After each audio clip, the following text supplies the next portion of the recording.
2021 génn na. À notre grande surprise gis nañu ñu cité ay ministères vraiment yu ñu épinglé wax que ni anam bu jaaru yoon lañ doon gérer koppar bi ñu jagle woon 700 milliards yi ci Covid 19 bi. alors ba nga yëgee lu ni mel ban jàngat tey nga ci def ci au moment bi ñu vraiment askan bi doon souffrir ñu nekkoon ci en crise ndekete amoon ñoo xam te ni ñu ngi doon luubal alalu askan wi. bon je pense que li nga wax ça résume tout li nga wax awma sax lu ma ciy teg mais damay commencer par benn mbir balaa may wax ci rapport bi parce que il faut admettre que ñun suñu parti. C'est un parti organisé. Oui. Et avec des gens qui prennent le temps de réfléchir sur des sujets d'intérêt national. boo gisee démb le MONCAP est sorti, c'est-à-dire le mouvement des cadres, élucidé wan Sénégalais yi comment le rapport wax lan la rapport Cour des comptes wax ñun c'est ça Pastef, un parti où des gens ne sont pas paresseux, où des gens prennent le temps de comprendre et d'expliquer aux Sénégalais. Malheureusement comme on a affaire à des cuune xam nga quand boo xeex ak cuune mënu la challenge sur le plan des idées lay yóbbu dans si terrain mooy les faits divers waxu ñàkk fayda yi foofu la lay yóbbu parce que bu ñu ñëwee ci sur le plan des idées ils n'ont pas d'argument. Maintenant pour en venir à ce rapport comme ni nga ko waxee rapport bi dafa su ma ko doon xayma rek su ma doon expliquer parce que le MONCAP a été on ne peut plus clair si rapport bi mooy pendant que Covid bi mu xewee comme ni nga ko waxee c'était kenn xamul woon fu ñu doon jëm parce que bu maladie bi ñëwee ab pandémie épidémie bi mais on se posait tous des questions. La preuve ni dañ doon tëju donc voilà adduna bi kenn xamul woon foo dem le président Macky Sall ne comme lu musul xew na dama bëgg woote képp ku am nomba tànk képp kuy leader d'opinion ñu waxtaan xool nekk benn pour xeex feebar bi loolu la ñu gëmloo. Il a appelé tout le monde. ñun suñu président macha allah comme c'est un visionnaire il avait compris bu mu demee ba génn lan la leen wax dafa leen wax ne fexe leen ba xaalis bii ngeen parce que en fait pour un peu expliquer le contexte. loolu daf ko def pour ñu may ko ay pouvoir yoo xam ne comme dañoo nekk ci ay contexte boo xam ne c'est un contexte très difficile où il y a beaucoup d'incertitudes ñu may ko ay pouvoir yoo xam ne moom xëy na en temps normal du ko mën a def ñu ne ko jox nañ la pouvoir yi parce que fii nga toll dafa metti def ko. Le président Ousmane Sonko lorsqu'il est sorti de l'audience première audience bu mu doon dugg ci palais bi deuxième fois bi mooy su nekkee président 2024 incha allah donc bi mu fa duggee génn ne mankat li ma leen wax mooy xaalis bii ñu war a rassembler te sa xaalis bokk ci sama xaalis bokk ci xaalis ñëpp fexe leen ba na jaar yoon fu ñu wax lañ koy dugal nañ ko fa dugal moom loolu moo nekkoon ay kàddoom mais est-ce que loolu am na loolu amul le rapport montre que dañoo jël ay marché jox ko ay nit yoo xam ne mi ngi mel ni yow su ma ko doon misaal ngay dem marché ñu jox la 10 000 francs pour nga dem marché sa jëkkër jox la 10 000 francs ne la demal marché nduggal ma mais nag ne la temps yi liggéey bi dafa xaw a metti sama 10 000 francs yii nag wax dëgg yàlla balaa ma kaa am sonn naa jàppale ma rek nga sakkanal ma ko yow nga dem marché ba nag laajte prix ceeb prix diwlin prix lu nekk nga xam ne kat lii boo ko jëndee si ñu koy jaayee xëy na di nga mën a sakkanal sa jëkkër 5000 francs wala 6000 francs yoo xam ne di nga ko indiwaat kër ga mais nag yow nga ne non kii du ma ko delloo xaalis bi 6000 francs yi foog ma am nu ma ko luubalee nga dem gis sa benn waay boo xam ne moom jaayul jën jaayul soble jaayul ceeb jaayul dara ne ko nag xoolal yow demal jënd sa fexeel ne yow yaay jaay jën ak ceeb lu doon jar 600 jaayee ma ko 1200 lu doon jar 500 bindal ci kayit ni 600 la 5000 lay jar après maak yow ñu xool ni ñuy def comme ça man su ma demee sama jëkkër dama koy wan ne ko xoolal lii di 10 000 jar na jeex na tàkk donc noonu la ñu def ay nit yoo xam ne mësuñu gérer ay produits ay équipement pour protection personnelle maanaam li ngay ay masque ak demee noonu waaw très bien ñoo xam ne ñoom ci transport lañ leen xamee ak voyage ñu jox leen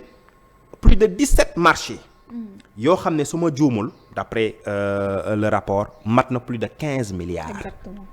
Mais loolu c'est déplorable c'est triste Sénégal bu nit deewee ñi jigéen ñi dem di wasin di fa ñàkk seen bakkan kuy dem hôpital amoo lay fay ba dee ñooñ bu ñu dee ñii ñoo leen rey dëkk boo xam ne yow da nga ndóol tu fais partie des 21 pays les plus pauvres du Sénégal du monde tu te permets beneen exemple bu mu jox on a la pharmacie nationale d'approvisionnement maanaam ko benn kuréel la boo xam ne yow booy jënd yenn médicaments ak yenn yi boo fa demee mun nga fa jënd nga ne non man jëndeewu ma fii feneen laay jëndee alors que boo demoon jëndi foofu di nga sauver di nga dencal sa réew 1 milliard. waaw mais lii dafa ruslu lii mooy le régime de Macky Sall ça c'est le résumé du régime de Macky Sall fi may daanalee mooy dafa am benn loi bu ñu tuddee la loi de Pareto la loi de Pareto mooy wax ne 80% des problèmes 20% cause ñoo koy créer maanaam booy xool yow ci àdduna dans plein de choses dama ko appliquer ci problème booy xool problème yu bëri booy xool yu koy créer bëriwul c'est-à-dire c'est causes yi booy xool l'ensemble des causes 20% yi boo leen résoudre tu peux peut-être avoir la résolution de 80% des problèmes booy jël Sénégal man sama jàngat bu ndaw mooy gis nga fii boo fi jëlee président boo xam ne bu mu ñu mën a garantir que dina xeex détournement de deniers publics dina xeex corruption man gëm naa ne Sénégal bu yemee tey 5 dina yem 100 bu fekkee on a ñaar yooyu lijjanti nañ ko maanaam corruption ak détournement. ndax lu gën a sonal. mais loolu la. comme réew mi loolu la xaalis boo xam ne dañ ko war a jël tali bu war a jar 100 milliards. nga ne 200 milliards lay jar. marché bu war a jar 1 milliard nga ne 5 milliards la jar. alors qu'au même moment boo demee Guédiawaye da nga gis ñoo xam ne bu ñu añee du ñu reer bu ñu reeree du ñu ndekki alors que ñooñu ils ont des pièces d'identité comme toi comme moi comme le ministre là ñooñu ñu nekk dans la souffrance alors qu'il y a un groupuscule d'individus yoo xam ne du seen jàng du seen askan mais ñooñu ñoo jël alalu réew mi bëgg ko accaparer ba pare ban kenn di ci wax boo waxee ne yow yéen a ngi sàcc alalu réew mi ñu ne kii kat offense au chef de l'État trouble à l'ordre public. mais tey du ma ne nag Cour des comptes moo wax. waaw mais Cour des comptes nekk organe waaw effectivement. prêter serment. waaw def teg jébbal nañ ko tey Ismaïla Madior Fall ñuy xaar mu jox ko procureur. mais gis nga l'avocat la mais mais c'est normal le président avait dit en son temps qu'il y a des dossiers yoo xam ne moo ci teg ay kuddam donc tekkaaral le président Macky Sall du ñu bett. Awa Koudou Ndiaye tu te rappelles. Oui. La dame qu'on appelait Awa Koudou Ndiaye elle est où. bokk na APR Benno Bokk Yaakaar kenn defu ko dara c'est-à-dire li ma bëgg wax mooy boo doon jël su may def maintenant le parallélisme entre le problème parce que da ngay xool problème mu réew nous sommes d'accord jarul xam-xam bu rëy gis nga ces politiciens là dañuy gëmloo nit ñi que gérer réew dafa metti xoolal dañ la gëmloo yoo xam ne amul alors que c'est faux gérer réew surtout dans nos pays là amul dara lu ko gën a yomb na nga jubal xaalis bi fu mu war a jaar nga jaarale ko fa fi nga ko fa war a jëlee nga jërale ko fa booy jël su may def parallélisme entre le problème qu'on a au Sénégal et le profil du président Ousmane Sonko xam nga le président Ousmane Sonko boo doon laaj sur 5 Sénégalais ñu décrire la lan mooy qualité lan moo gën a tax ñu bëgg le président Ousmane Sonko je suis sûr que 4 yi xam nga dañ lay wax des na 15 ans impôts et domaines musul sàcc suñu xaalis il a défié l'État ne leen bu fekkee sama 15 ans yi sàcc naa seen dërëm wala jël naa dërëm loo xam ne waruma ko jël wax leen ma ko donc tu as un problème qui est là gestion des deniers publics et quelqu'un qui a fait ses preuves pour montrer que xëy na yàlla nattoon na ko leneen xëy na mënul leneen waaye Ousmane Sonko jub na ci xaalis xam na nu ñu utee xaalis kooku noonu moom mooy solution au Sénégal ci sama gëm-gëm loolu moo tax nit ñi bëgg Ousmane Sonko parce que les gens ont compris aujourd'hui que le principal problème qu'on a mais c'est la gestion de nos deniers détournement yu bëri mais boo amee koo xam ne yàlla may na ko moom maandute ci jëlu alalu askan kooku ne dama bëgg réew mi mais moo tax ñu koy xeex moo tax ñoom instant yi gis Ousmane Sonko président Ousmane Sonko ak gis seen butit lañ yemale mais président de la république bu ñu fàttali ko moo dooleel tey këru nattukaay ak coytukaay gi ju mel ni Cour des comptes OFNAC entre autres tey ba mu mën a indi rapport bi est-ce que wanewul en quelque sorte tamit ñu ngi bëgg di saytu alalu réew mi fan lañ koy dugal. bu ko rapport boo xam ne amul sanction amul njëriñ bu fekkee rapport yàgg na fi génn di incriminer aujourd'hui Mame Mbaye Niang il est quoi il est ministre de la république amul benn rapport bu génnoon buy wax ci li mu doon gérer. Prodac waaw amul. porté na plainte Ousmane Sonko de. waaw mais na ko porté plainte mais y a un rapport qui parle de Prodac am na rapport buy génn buy wax ci Prodac Aujourd'hui, ce monsieur est un ministre. Dans un pays normal comme le Sénégal, Mame Mbaye Niang ne serait jamais ministre. Il n'a ni les compétences, ni les capacités intellectuelles, ni le leadership pour être un ministre de la République. Mais il est un ministre de la République parce qu'il sait insulter, parce que lu ne da koy wax le président Ousmane Sonko. Donc pour te dire que je suis sûr que xam nga yaa ngi naan Cour des comptes c'est benn truc étatique là et tout, mais je suis sûr que l'avocat là maître El Hadji Diouf dina génne waa Pastef ñoo fa nekk je suis sûr parce que nee na waa Pastef ñu ngi fépp xam nga ñoom aujourd'hui ils ne dorment plus mais man sax waa Pastef ñu ngi fa sax ñu ngi fépp. Tu sais pourquoi? Parce que Pastef ce n'est pas un parti politique comme j'ai l'habitude de dire à mes amis. Pastef c'est képp koo xam ne tu partages le même pourquoi que le président Ousmane Sonko da nga bokk Pastef. képp koo xam ne da nga jàpp ne Sénégal dafa war a moom boppam. képp koo xam ne da nga jàpp ne sonn nañ ci nu ñu tubaab yi nootee. képp koo xam ne da nga jàpp ne sàcc mi dafa doy ci réew mi. képp koo xam ne da nga jàpp ne ñun ñoo war a jël suñu destinée en main gëm suñu bopp tu es membre de Pastef. moo tax foo mënti dem Sénégal tu vois quelqu'un de Pastef. mais tey yaakaaroo leen ni kon tey justice dina am taxawaay. ngir leeral xalaatuñ ko. mais pourquoi. mais parce que dañoo koo tàmmal. est-ce que demandé nañ des informations judiciaires à ce que ñu tàmbali ko. loolu yàgg na et puis qui est épinglé je pense que c'est le quoi. beaucoup de ministères. beaucoup de ministères écoute. ministère des sports ministère de la santé entre autres industries. amuñ de la femme bëri na. mais amuñ du mujj fenn gis nga du mujj fenn parce que tout simplement ñoom en fait tu sais affaire de je veux dire c'est aussi simple que ça da nga seetaan film yi c'est-à-dire les films comment on fait juste un exemple mooy joxe yow bu fekkee da nga def benn délit maanaam da nga def benn crime tu t'arranges à ce que tous ceux qui sont autour de toi ñoo am aussi lu ñuy reprocher seen bopp donc finalement c'est l'équilibre parce que ku nekk am na ko loo def ku nekk yaa ngi dencal sa morom. kenn du mën a xas sa morom mais foofu lañ tollu Sénégal en fait. mais est-ce que teelu ñu wax que ni du mujj fenn cette fois-ci. mais du mujj fenn mënuñu yaakaar ni mu am différence par rapport ak li nga xam te ni moom moo. ku def 11 ans à la tête du pays 11 ans à la tête du pays c'est pas à 14 ou 13 mois ki ngay def yenn ngay jël yenn mesures yi doo ko def gëmmuñu ko wala bu ñu ko defee ça sera du du nekk loo xam ne lu dëggu la. lii tàmm nañ ko mais y a eu beaucoup de détournements dans ce pays là da nga fàtte affaire pétrole bi mais Sénégal gis nga li ñu sàcc ci xaalis détournement scandale yi fi am bu ñu xaalis boobu bu ñu ko teewoon suñu bopp mais heure bi comme je te dis dépassé nañ fi ñu nekk. c'est ça le principal problème du Sénégal mais comme ni ma tàmm di wax tu sais nous avons un président qui se trompe de Sénégal et qui se trompe de Sénégalais moom pour moom ñu ngi année 2000. ñun ñu ngi 2023 22 di jéem a dugg 2023 bu neexee yàlla. waaw lu tax ma wax loolu parce que tout simplement xam nga quand tu vois le premier ministre là bi mu doon def discours politique générale. Amadou Ba moi je ne comprends pas. mais un premier ministre fantôme qu'on ne voit jamais hein. Amadou Ba à la limite tu te demandes aux jeunes là les jeunes du collège ou bien du lycée c'est qui le premier ils vont pas te dire que c'est tel parce que tout simplement ils ont un président qui te demande de t'effacer. dégg naa ko keroog muy wax benn maa ngi lire benn article muy wax affaire APR jaay 50 000 cartes et tout ma ne yow premier ministre tu es à 14 mois yow nga war a lijjanti problème sénégalais yi nga naan damay jaay 50 000 cartes ak affaire yooyu. dégg nañ ci yéen ngeen ne c'est pour étouffer l'affaire. mais bien sûr c'est des contre-feux parce que lii c'est affaire bu garaaw la képp ku dem hôpital war a faju te faju woo xam nga da ngay gis les enseignants ñuy grève. doo comprendre à la limite tu te dis des fois je pense on s'est tous posé la question tu te dis que mais ces enseignants là ils chaque année di grève quand est-ce qu'ils vont arrêter mais tu les comprends